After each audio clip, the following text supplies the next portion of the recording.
வெங்கடேசன் அவர்களுடைய வேல்பாரி கதையை கேட்க வந்திருக்க உங்க எல்லாருக்கும் மனோன்மணி முருகேசனின் அன்பு வணக்கங்கள். உங்க எல்லாரையும் திரும்பவும் பாரியினுடைய பரம்பு மலைக்கும் பாண்டியர்களின் தேசமான மதுரைக்கும் கூட்டிட்டு போறதுல எனக்கு ரொம்பவே மகிழ்ச்சி.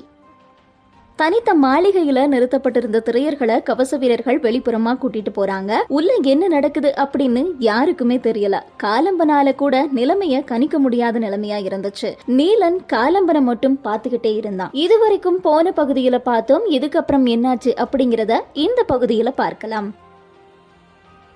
பூட்டப்பட்ட இரும்பு சங்கிலிகளை கலற்றாமலேயே திரையர்களை வண்டியில ஏத்துறாங்க. அவங்களுக்கு என்ன நடக்குது அப்படின்னு யாருக்குமே புரியல. வாக்குறுதி கொடுத்த கருங்கைவாணனை அதுக்கப்புறமா பார்க்கவே முடியல. கோட்டை தளபதி சாகலைவன் மட்டும்தான் அந்த இடத்துக்கு வரான். கொஞ்ச நேரத்துல தலைமை அமைச்சர் முசுகுந்தரும் அந்த இடத்துக்கு வராரு. உட்கார்ந்திருந்த திரையர்கள் எல்லாரத்தையும் எந்திரிச்சு நிக்க சொல்றாங்க. 2 பேரால எந்திரிச்சு நிக்க கூட முடியல. அப்ப முசுகுந்தர் சொன்னாரு, உங்கள் குடும்பங்கள் அனைத்தையும் விடுதலை செய்யுமாறு பேரரசர் உத்தரவிட்டுள்ளார். ஆனால் உங்களை யவனர்களுக்கு பரிசாக வழங்கியுள்ளார் அப்படின்னு சொல்றாரு. எல்லாருக்கும் ஒரே அதிர்ச்சி. கொடுத்த வாக்க மதிக்க தவறின மனுஷங்க கிட்ட பேச என்ன இருக்கு அப்படின்னு காலம்பனுக்கு தோணுச்சு. அப்போ முசுகுந்தர் சொன்னாரு, எந்திரிக்க முடியாம காயங்களோட கிடக்கக்கூடிய 2 பேரை யவனர்களுக்கு பரிசளிக்கிறதுங்கிறது இழிவான செயல். அவங்கள விடுதலை செய்யப்படுபவர்களோட சேர்த்து அனுப்பிருங்க அப்படின்னு சொல்லி முசுகுந்தர் சொல்லிட்டு போயிடுறாரு. அந்த 2 பேரை தனியா பிரிச்சு கூட்டிட்டு போறாங்க. விடுதலையானவங்கள பரம்பு மலைக்கு கூட்டிட்டு போயிருங்க, எங்களை பத்தி கவலைப்படாதீங்க அப்படின்னு அவங்க கிட்ட காலம்பன் செய்தி சொல்லி அனுப்புறாரு. வண்டிகள் வைகை கரையோரமா கீழ்கடலை நோக்கி நகர்ந்துகிட்டு இருந்துச்சு. நீலனினுடைய கண்கள் வைகைய பார்த்தபடியே வந்துட்டு இருந்தான். 2 கரை நானர் புதர் மண்டி கிடந்துச்சு. வண்டி சக்கரங்கள் மண்ணுல புதஞ்சு உருண்டுகிட்டு இருந்துச்சு. நெடும் பயணம் அப்படிங்கறதால திரையர்களை நெருக்கி அடைக்காம அதிகப்படியான வண்டிகள்ல திரையர்களை கூட்டிட்டு போனாங்க. அவங்களுக்கு கட்டப்பட்ட இரும்பு சங்கிலிகளை பார்த்தபடியே காலம்பன் உட்கார்ந்துட்டு இருந்தாரு. அடுத்து என்ன நடக்க போகுது, நாம என்ன செய்யணும் அப்படிங்கறத பத்தி திட்டம் அவருக்கு எதுவுமே மனசுல இல்ல. ஆனா அவருடைய மனசுல தன்னுடைய குலம் விடுவிக்கப்பட்டு பரம்பு மலைக்கு செல்ல போவது மனசுக்குள்ள அளவற்ற மகிழ்ச்சியை ஏற்படுத்துச்சு. குலத்தினுடைய தலைவனாக என்னுடைய வேலை முடிந்தது, இனி அவர்களை பாரி பாதுகாப்பான் அப்படின்ற உணர்வு அவருடைய மனசெல்லாம் பரவுச்சு. பாரம் இறக்கப்பட்டவனா அயர்ந்து உட்கார்ந்திருந்தாரு காலம்பன். நீலனும் பதற்றம் ஏதும் இல்லாம அமைதியாவே இருந்தான். வாய்ப்பு கிடைக்கும் போதெல்லாம் வண்டியில இருந்தே வைகைய பார்த்தபடி ரசிச்சுக்கிட்டு வந்தான். அது அவனுக்கு எவ்வளவோ விஷயங்களை சொல்லுச்சு. சட்டுன்னு ஒரு நிமிஷம் மொத்த வைகையும் நீண்டு நகரக்கூடிய செம்மூதாய் காட்சி தந்துச்சு. பொங்கி நகரக்கூடிய குருதிய பார்த்து திடுக்கிட்டு அமர்ந்து உட்கார்றான். அவங்களுடைய பயணம் அறுபட்ட காட்சிகளுடனும் குருதி படிந்த கனவுகளுடனும் தொடர்ந்து கொண்டிருந்துச்சு. எல்லாருடைய அமைதிக்குள்ளிருந்தும் பீரிட்டு தெரிக்க காத்திருந்துச்சு அவங்களுடைய கோபம். வைகை கடல்ல கலக்கக்கூடிய இடத்துல இருக்கிறது தான் இந்த வைப்பூர் துறைமுகம். வைகை கடல் புகக்கூடிய ஊர் அப்படிங்கறதால இந்த பெயர் உருவாகி இருக்கு. அதுக்கு பக்கத்துல தான் அருகன்குடி அப்படிங்கிற சிற்றூரும் இருக்கு. பாண்டிய நாட்டினுடைய முதற் பெரும் துறைமுகமா வைப்பூர் துறைமுகம் தான் இருந்துச்சு. காரணம் என்ன அப்படின்னா அதனுடைய அமைவிடம் தான். வைகை கடல்ல முட்டும் அதனுடைய நெற்றி பகுதி வில் போல வளைஞ்சிருந்துச்சு. வளைந்த அந்த கரை கொஞ்சம் கடினமான மண்ணடுக்குகளை கொண்டதா இருந்துச்சு. வந்து சேரக்கூடிய கப்பல்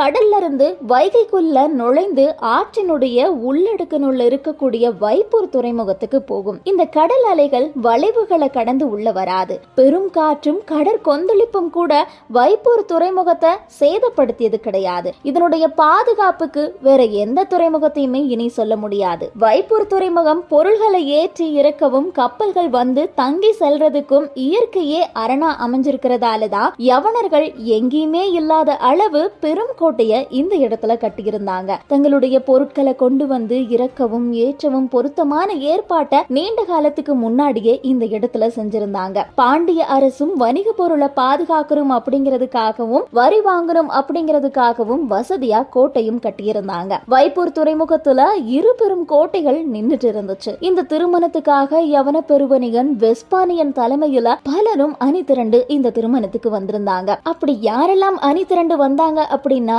அரச பிரதிநிதிகள், வணிகர்கள், துறைமுக பொறுப்பாளர்கள் இப்படி நிறைய பேர் இந்த கல்யாணத்துக்காக வந்திருந்தாங்க. குறிப்பா கடல் பயணத்தினுடைய சாகச தளபதி ஹிப்பாலஸ் இந்த திருமணத்துக்கு வந்ததுதான் வணிகர்கள் மத்தியில பெரும் பேச்சா இருந்துச்சு. இந்த திருமணம் முடிஞ்சு மதுரையை விட்டு புறப்பட்டவங்க வைகை கரையின் வழியா பயணப்பட்டு வைப்பூர் துறைமுக கோட்டையை அடைஞ்சாங்க. அங்க அவங்களுக்கு பெரும் விருந்தும் வழி அனுப்பக்கூடிய நிகழ்வும் ஏற்பாடா இருந்துச்சு. பேரரசரினுடைய சார்புல இந்த வழி அனுப்பும் நிகழ்வுக்கு தலைமை அமைச்சர் முசுகுந்தர் வருகை தரவிருந்தாரு. அவர் வரதுக்கு முன்னாடியே 2ஆம் நிலை தளபதிகள் வந்து சேர்ந்திருந்தாங்க.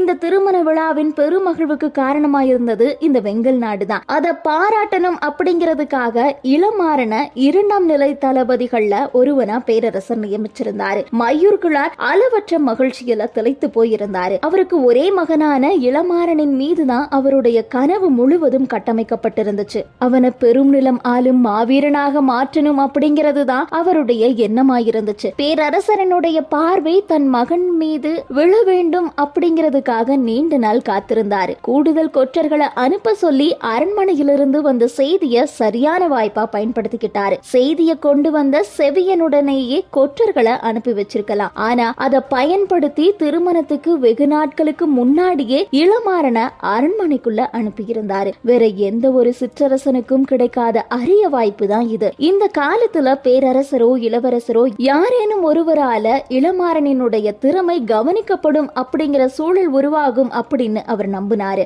ஆனா அவர் எதிர்பார்த்ததை விட பெரிய நன்மை கிடைச்சிருந்தது. அரசவையில இன்னைக்கு இளமாறன தெரியாதவங்க யாருமே கிடையாது. இந்த பெரும் பேரரசினுடைய நிர்வாகத்துக்குள்ள அறியப்படும் மனிதனா மாறுவது அப்படிங்கிறது சாதாரண விஷயம் கிடையாது. அப்படி ஒரு நிலைக்கு வந்திருந்தா இந்த இளமாறன். ஏன் அப்படின்னா இந்த கடல் வணிகத்தின் உயர்வுக்கு காரணமாக இருக்க போகும் தேவவாக்கு விலங்கினை எடுத்து வந்ததே இந்த இளமாறன் தான். பேரரசரால ஒரு தடவை புகழப்பட்டுச்சு அப்படின்னா போதும், அது அரண்மனைக்குள்ள என்றென்றும் நிலைத்த கதையா மாறிடும். வெங்கல் நாட்டினுடைய பாணர்கள் பலரும் அடுத்து வரப்போகிற காலங்கள்ல இந்த கதையத்தான் பாட போறாங்க.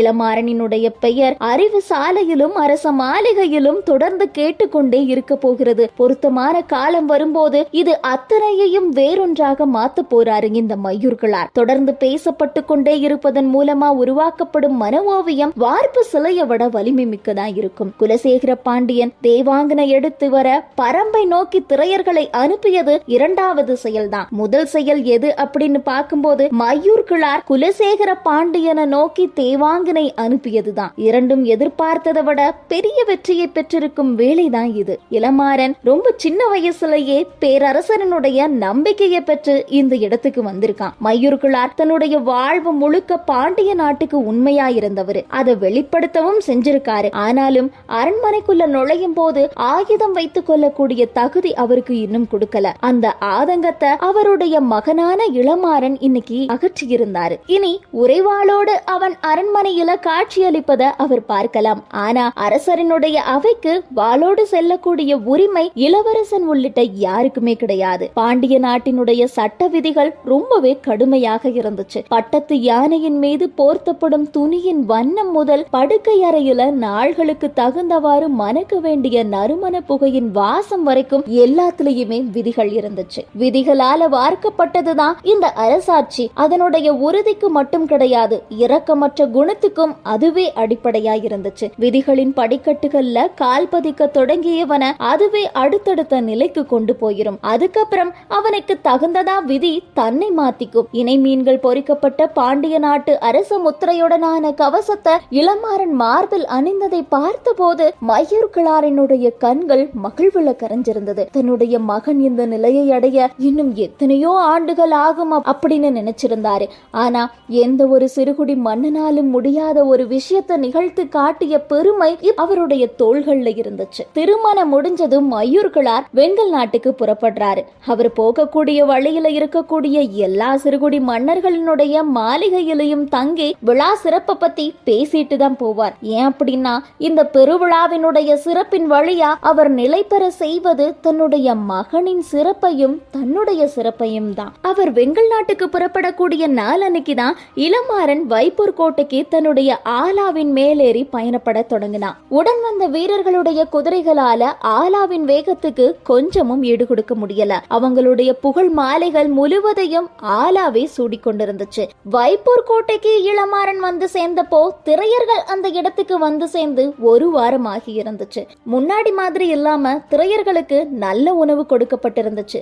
யவனர்களுக்கு பரிசா கொடுக்கும் போது அவங்களுடைய காயங்கள் ஆறி தெளிச்சியா இருக்கணும் அப்படிங்கிறதுக்காக தான் நல்ல உணவு கொடுக்கப்பட்டு இருந்துச்சு. கோட்டையின் இடது மூலையில இருந்த அறையில தனித்தனி சங்கிலிகளால அவங்க கட்டப்பட்டிருந்தாங்க. கப்பல்ல இருந்து இறக்கிய பொருட்கள் எல்லா இடத்துலயுமே இருந்துச்சு. இளமாறன் கோட்டைக்கு வந்ததுல இருந்து அவனை பத்தியும் அவனுடைய குதிரையான ஆலாவை பத்தியும் பாண்டிய வீரர்கள் அதிகமா பேசிக்கிட்டு இருந்தாங்க. குதிரையினுடைய பெயர் ஆலா அப்படின்னு தெரிஞ்சதுல இருந்து அதனுடைய ஒவ்வொரு அசைவையும் உற்று கவனிச்சுக்கிட்டு இருந்தான் நீலன். கொஞ்ச நாளுக்கு அப்புறமா படை வீரர்களுடைய பெரும் அணிவகுப்பு ஒண்ணு கோட்டைக்குள்ள வந்துச்சு. தலைமை அமைச்சர் முசுகுந்தர் வரக்கூடிய செய்தியும் சொல்லப்பட்டுச்சு. ஆனா வந்தது அவர் மட்டும் கிடையாது. பாண்டிய பேரரசனுடைய பெருஞ்செல்வமா கருதப்படக்கூடிய 20 தேவாங்குகளும் கொண்டு வரப்பட்டுச்சு. சோழக்கடல் முதுவனுக்கு கொடுக்கப்பட்ட 20 தேவாங்குகள் போக மீதம் இருக்கக்கூடிய 20 தேவாங்குகளை நாமளே வச்சுக்கலாம் அப்படின்னு சொல்லி பேரரசர் முடிவு செஞ்சிருந்தாரு. அதை எங்க வைக்கிறது அப்படின்னு யோசிச்சப்பதான் வைப்பூர் கோட்டையில வைக்கிறதே பொருத்தம் அப்படின்னு எல்லாருக்குமே தோணுச்சு.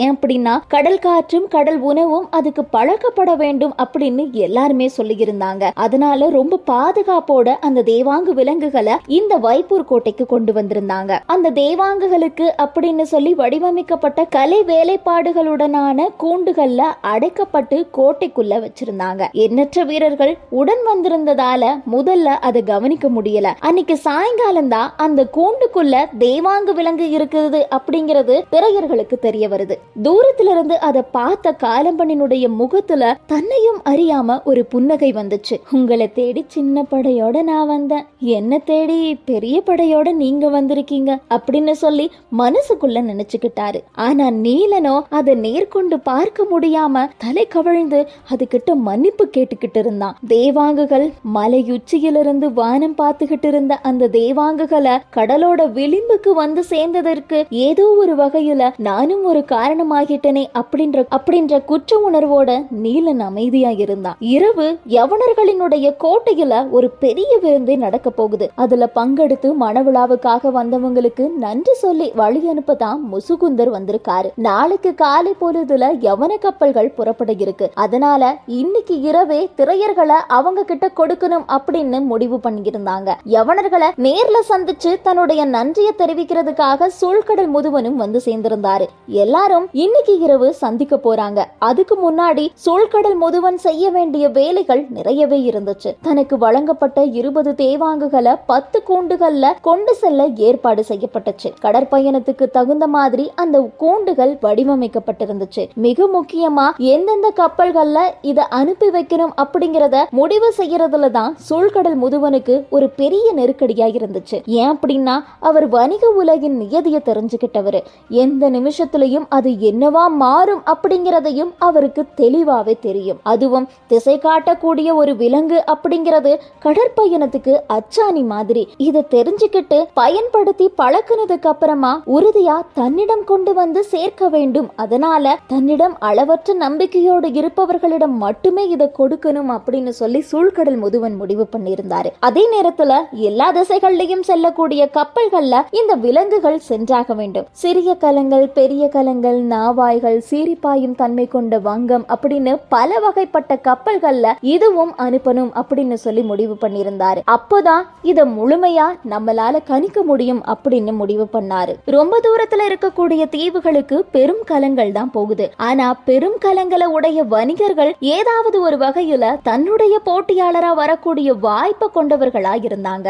எந்த நாட்டினுடைய மன்னன் எந்த வணிகனை எப்பொழுது ஆதரிப்பான் அப்படிங்கிறத கணிக்கவே முடியாது. அரசியல் நிலை எப்பவுமே கடலை விட கொந்தளிப்பு நிறைந்ததா இருக்கும், வணிகத்தை விட சூழ்ச்சி நிறைந்ததா இருக்கும். அதனால எல்லாவற்றையும் கணக்குல எடுத்துக்கிட்டு சூழ்கடல் முதுவன் அதுக்கு தகுந்த மாதிரி திட்டமிடுறாரு. இரளித்தீவுக்கும் தெங்கின் தீவுக்கும் செல்லவிருந்த பெரிய கலங்கள்ல தேவாங்கினுடைய கூண்டை ஏத்துறாரு. குசையின் தீவுக்கு பயணம் செல்ல இது பொருத்தமான காலம் கிடையாது.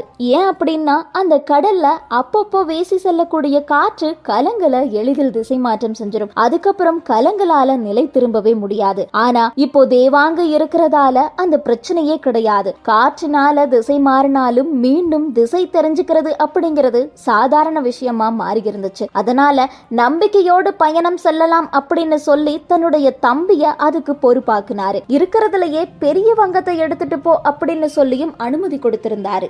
வணிகம் எவ்வளவு சூழ்ச்சி நிறைந்தது அப்படிங்கிறத குலசேகர பாண்டியன் சூழ்கடல் முதுவனை வச்சு சோதிக்கிறதும் சூழ்கடல் முதுவன் தன் தம்பிய வச்சு சோதிக்கிறதுமா நடந்தேறி இருந்துச்சு. ஆனா சூழ்கடல் முதுவன் பயணப்பட இருக்கக்கூடிய நாவலன் தீவுக்கு திசை அறிகிறதுக்கு எந்த ஒரு உதவியும் தேவை கிடையாது.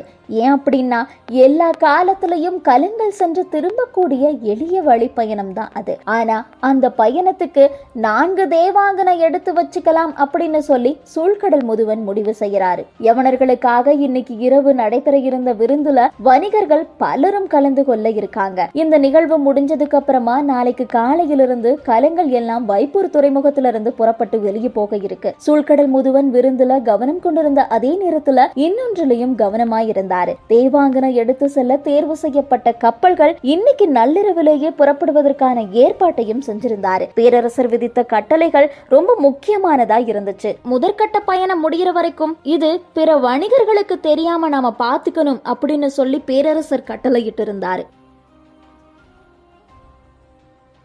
இரவு நெருங்க ஆரம்பிச்சது. வைப்பூர் துறைமுகம் கணக்கில்லாத கலங்களால நிரம்பி வழிந்து கொண்டிருந்துச்சு. யவனர்களினுடைய நாவாய்கள் நாளைக்கு புறப்படுவதற்காக ஏற்பாடாக்கிட்டு இருந்துச்சு. பெரிய வடிவத்துல அசைந்தாடக்கூடிய யவன நாவாய்களை பாக்குறதே பேரழகா இருந்துச்சு. துறையினுடைய கரையில பாதி தொலைவுக்கு மேல் யவன நாவாய்களை நின்றுட்டு இருந்துச்சு. அதனுடைய அகலமும் உயரமும் கரையிலிருந்து பாக்குறவங்களை திகைக்க செய்யக்கூடியதா இருந்துச்சு. நெடும் தொலைவு செல்ல வேண்டிய பயணம் அப்படிங்கறதால 2-3 பாய்மரங்களை கொண்டுதான் இது வடிவமைக்கப்பட்டிருந்துச்சு. கப்பலினுடைய வலப்புறம் துறைமுக பகுதியா இருக்கும். அதாவது துறைமுக மேடையை ஒட்டி நிறுத்த வேண்டிய பகுதி. இடப்புறம் பார்த்தோம் அப்படின்னா மீகான் மேல நின்று பார்க்கக்கூடிய கூம்பு வடிவ மேடை அமைக்கப்பட்டிருக்கக்கூடிய பகுதி. பெரும் கப்பல்ல இந்த மேடையினுடைய உயரம் பாய்மரத்தினுடைய உயரத்துல 3ல் 1 பங்கா இருக்கும். அது சின்ன கலங்கள்ல ஏற்றப்படக்கூடிய பாய்மரத்தினுடைய உயரத்துக்கு நிகரானதா இருக்கும். கலங்களின் முன்புறம் இருக்கக்கூடிய சுக்கானினுடைய மேடையும்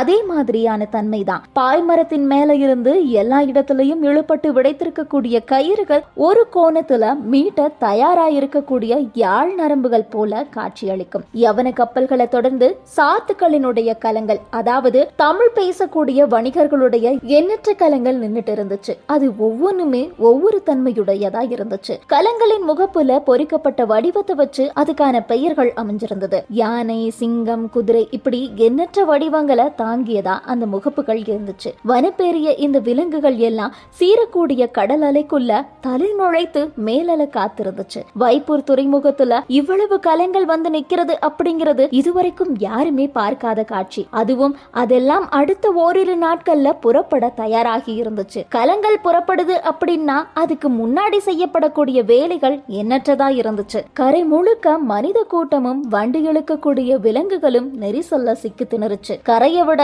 நெரிசல் அதிகமான பகுதியா நீர் பகுதி இருந்துச்சு. கலங்களை சுற்றி சின்ன சின்ன தோணிகளும் ஓடங்களும் திரளி மர படகும் இருந்துச்சு. பட்டத்து யானைக்கு நடக்கக்கூடிய ஒப்பனை மாதிரி தான் பயணப்படுறதுக்கு முன்னாடி கலங்களை ஆயத்தம் செய்யறதும். அந்த வைகை முழுவதும் கலங்களா இருந்துச்சு. இத பார்க்கவே கூட்டம் அவ்வளவு பேர் வந்திருந்தாங்க. 2 மாசம் வரைக்கும் நீண்ட மதுரையினுடைய மணநாள் கொண்டாட்டம் தன்னுடைய கடைசி விழாவை வைப்பூர்ல வச்சு நிகழ்த்திக்கிட்டு இருந்துச்சு. திருமண விழாவில் பங்கெடுத்த வணிகர்கள் பலருக்கும் நன்மைகள் பல நிறைய நடந்துச்சு. இரவும் நெருங்கி இருந்துச்சு. விருந்தும் ஆரம்பமாகி இருந்துச்சு. யவன கோட்டையிலிருந்து கேட்கக்கூடிய ஓசை அதை சொல்லிச்சு. அந்த ஓசை கேட்க தொடங்கியதும் துறைமுக மேடையில் இருக்கக்கூடிய களங்களின் பொறுப்பாளர்கள் இறுதி கட்டத்துக்கு ஆயத்தப்படுத்தி இருந்தாங்க. ஏன் அப்படின்னா விருந்துல இருந்து எந்த நிமிஷமும் தங்களுடைய உரிமையாளர் புறப்பட்டு வரக்கூடும். அவர் வந்ததும் கலங்களை நகர்த்தியாக வேண்டும். அதனால பணிகள் ரொம்ப விறுவிறுப்பா நடந்துகிட்டு இருந்துச்சு.